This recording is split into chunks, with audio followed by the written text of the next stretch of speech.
Hello and welcome back to another episode of Transport Fever 2. In this episode, we're going to connect up the machines that we set up going to the cargo hub. We're going to start sending those out to some more cities. So we're going to hopefully redo all these trains and boats so that they also carry machines to their destinations.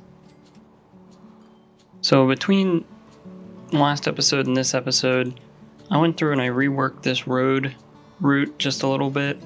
So instead of having an intersection here and causing a whole bunch of issues with traffic, it now goes underground and comes out right here in the corner of Mesquite. So this just allows the trucks to come down this side street here and not get hung up in all the traffic of moving right through the central city. However, now that we have machines coming into the cargo hub, we can start sending those machines to more cities. I think we're going to start with this train heading up to Arlington, as this one is going to probably be the hardest one to do just because of how steep the route is. So we're going to need a pretty powerful engine to replace this one. Okay, so here's the new train we're going to have going to Arlington. It has a few more boxcars than the last one did and same amount of flat cars. And we can see down here, it should be able to do this with pretty much no problem. So we'll come in and replace it.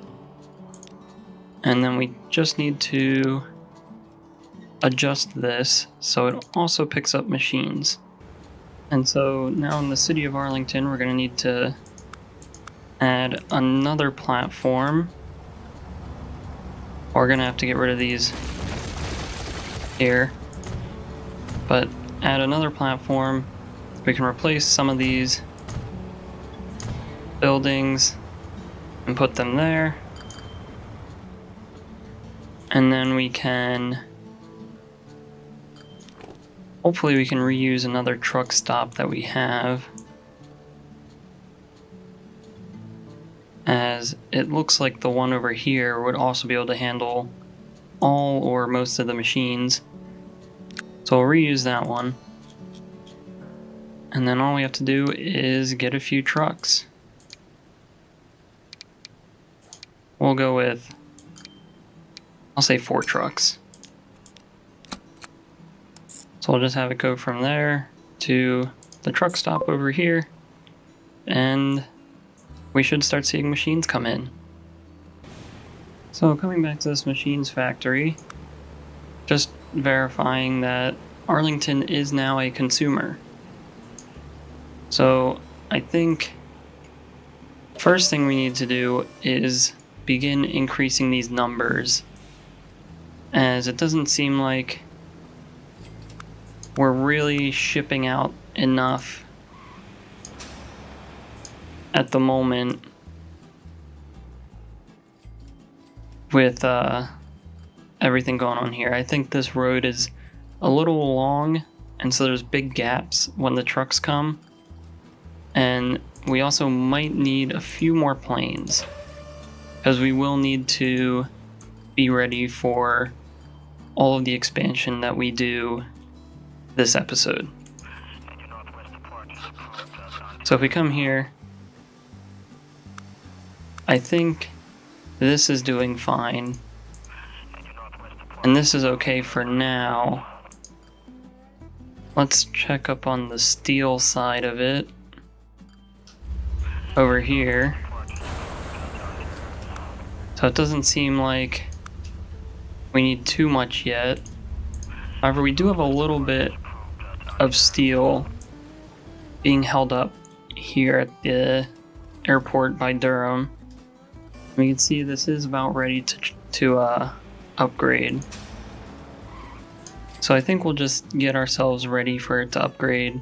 We'll get a few more trucks on that line, and maybe a few more planes too. So let's get 10 more trucks and put them all on that line that goes to the cargo hub. And then we'll just want to do the same thing here, manage vehicles. We'll clone these, so now we have 9 running on that line. And then here, we'll clone 2 of them, so we'll now have 10 running on this line. So now we can see the machines factory begin to upgrade. So as the shipping numbers in Arlington slowly increase, as the train keeps going back and forth and everything gets delivered, this is going to demand more and produce more. So I think we have ourselves set up for a little bit more in the future. We might need to add a few more once we get everything connected up, but we'll have to just double check and make sure. And we can see here for the Arlington line, it does have a few machines. So if we come up to Arlington, machines is the second most needed resource, so there's definitely room to grow in Arlington with all of these machines.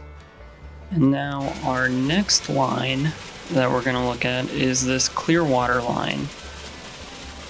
Now I believe we only have 1 train running on here, and we might keep it that way just because of the way this line runs. However, let's keep an eye on how full this train gets on its next trip, just so we can see what cars we need to prioritize when we rebuild it. Alright, so this train is now coming into the station, and let's see how much it fills up. So we can see it's pretty much full on food and tools. Fuel, we can see about half of those cars are getting used, so we could probably afford to get rid of a few of those. But let's take a look at Clearwater and see what the distribution is in here. So machines is the lowest need in Clearwater. I think the reason why it's not shipping much fuel is because probably our fuel line isn't really shipping to everywhere that needs fuel. Because we can see up here there's a lot that's probably not getting reached with the fuel line. That's something we'll keep in mind for another day. And I think we'll start looking at this train and see how big we can get it. So we do actually have 2 trains on this line. I thought there was only 1. So this is good. However, we will need to go about this carefully so we don't overcrowd that line. Alright, so here's the new train that we're putting on this line. It is massive.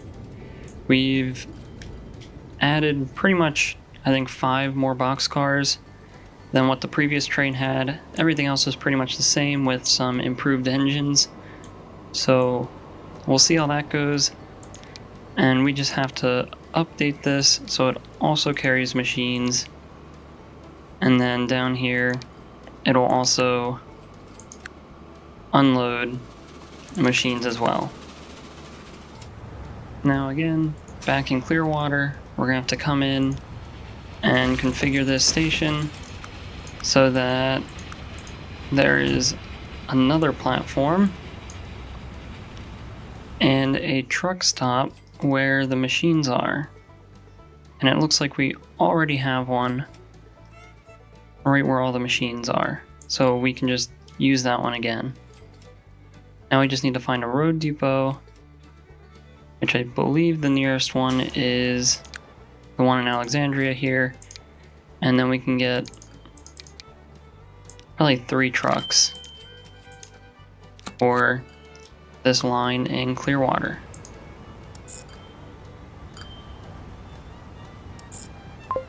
And there we go. So now we should see machines on this line pretty soon.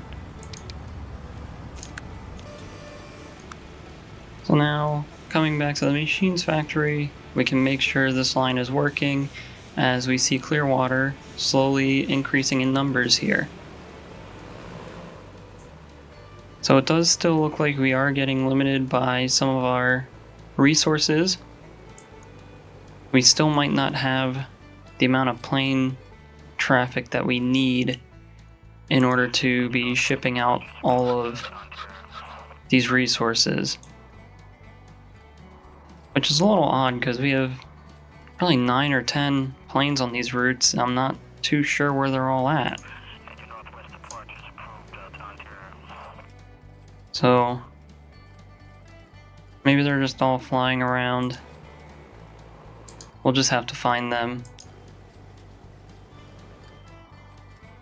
Alright, so I think we have enough planes flying on here. Although I think what's happening is we have so many coming here that a lot of these planes have to sort of cancel their landings while one of these leaves or there's a few coming in. So unfortunately, we're sort of limited by our aircraft size. So we'll have to wait until we get bigger planes to really solve these issues here. But we are getting close to, or closer to modern day, so hopefully we'll begin to see these numbers increase. And we can see this one just had to abort its landing because that one was taking off. I wish there was a way we could add another runway, but doesn't seem like it. So we'll see if this ends up becoming an even larger issue. But for now, we'll leave it as is, and we'll adjust it if we need to. So I think that's pretty much going to be it for this episode. We now have many more machines coming in here. And we now have machines going out to Arlington and Clearwater. I think we'll leave Mesquite for another time, just because we want to let these numbers increase and sort of naturally settle before we do too much more expansion. We don't want to overload our system before we even know what it can handle.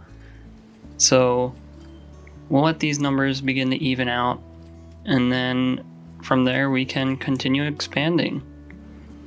This cargo hub is really becoming something very fascinating, and we might have to set up another one somewhere soon.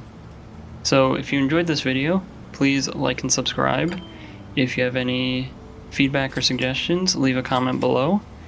Thanks for watching, and have a great day.